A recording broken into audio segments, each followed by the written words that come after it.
Bismillahirrahmanirrahim. Assalamualaikum warahmatullahi wabarakatuh. Perkenalkan, nama saya Muhammad Effendi, NIM 202109601194 dari Prodi PAI 5B, ingin mempresentasikan tentang kepemimpinan. Yang pertama, pengertian kepemimpinan. Apa sih pengertian kepemimpinan? Kepemimpinan diterjemahkan dari bahasa Inggris, yaitu leadership. Dalam Ensiklopedia Umum 1993 diartikan sebagai hubungan yang erat antara seorang dan kelompok manusia karena ada kepentingan yang sama. Hubungan tersebut ditandai oleh tingkah laku yang tertuju dan terbimbing dari pemimpin dan yang dipimpin.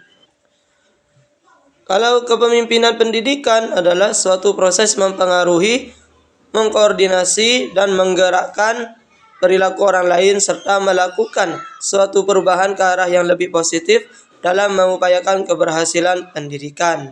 Yang selanjutnya, keterampilan kepemimpinan. Davis mengidentifikasi 3 keterampilan kepemimpinan, yaitu yang pertama, technical skill.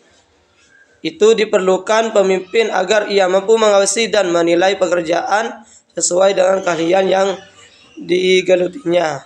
Yang kedua, human skill. Kemampuan dalam membangun relasi dan dapat bekerja sama dengan orang lain adalah kualifikasi yang dipersyaratkan seorang pemimpin baik dalam situasi formal maupun informal. Yang ketiga itu conceptual skill. Pemimpin yang disegani adalah pemimpin yang mampu memberi solusi yang dapat timbul dari pemikirannya yang cerdas tentang suatu persoalan. Yang selanjutnya yaitu mengenai pendekatan kepemimpinan. Pendekatan kepemimpinan dibagi menjadi 4. Yang pertama yaitu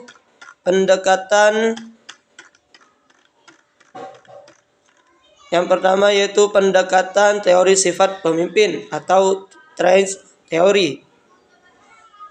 Pendekatan teori ini lebih menekankan pada atribut-atribut atau ciri-ciri pribadi yang dimiliki oleh seorang pemimpin. Davis mengistisarkan 4 sifat utama yang dapat mempengaruhi keberhasilan pemimpin, yaitu yang pertama kecerdasan, kedua kedewasaan dan keluasan hubungan sosial, yang ketiga motivasi diri dan dorongan berprestasi, yang keempat sikap-sikap hubungan manusiawi. Yang selanjutnya itu pendekatan perilaku pemimpin, behavior theory. Pendekatan ini memandang bahwa kepemimpinan dapat dipelajari dari pola tingkah laku, bukan dari sifat-sifat pemimpin, karena sifat seseorang kadang menipu penglihatan sehingga sulit diidentifikasi secara pasti. Yang selanjutnya pendekatan kontingensi. Yang disebut dengan pendekatan kontingensi yaitu suatu studi kepemimpinan yang akhirnya berusaha untuk memenuhi jawaban atas pertanyaan what makes the leader effective. Bahwa yang membuat kepemimpinan itu efektif bukan hanya karena keberadaan pemimpinnya itu sendiri, tetapi ada variabel lain yang turut menentukan. Yang selanjutnya, yang terakhir, perubahan sosial dan gaya kepemimpinan. Perubahan sosial sebagaimana sifatnya yang abadi akan selalu terjadi dan pasti terjadi. Demikian pula hanya pada organisasi sebagai organisasi terbuka yang memiliki ciri kumpulan orang-orang yang bekerja secara sinergi untuk mencapai tujuan yang bersama. Mengalami teori perubahan organisasi mulai dari orientasi, teknologi, struktur, dan manajemennya. Salah satu perubahan yang mendasar dalam organisasi pendidikan adalah sistem manajemen yang sentralistik diganti dengan sistem manajemen desentralistik.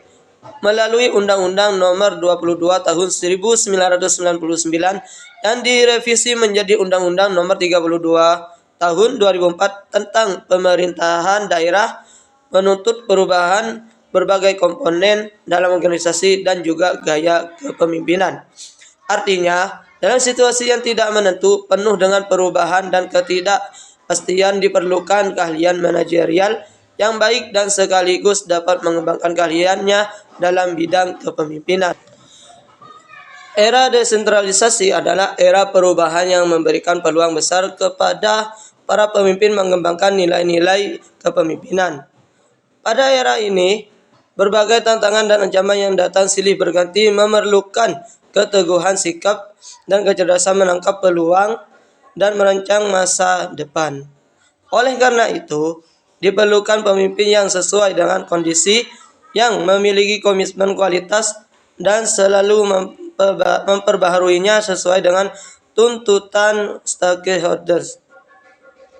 Terdapat 3 jenis kepemimpinan yang dipandang representatif dengan tuntutan era desentralisasi, yaitu kepemimpinan transaksional, kepemimpinan transformasional, dan kepemimpinan visioner. Ketiga tipe kepemimpinan ini memiliki titik konsentrasi yang khas sesuai dengan jenis permasalahan dan mekanisme kerja yang disodorkan. Mungkin itu yang bisa saya sampaikan, kurang lebihnya mohon maaf. Wassalamualaikum warahmatullahi wabarakatuh.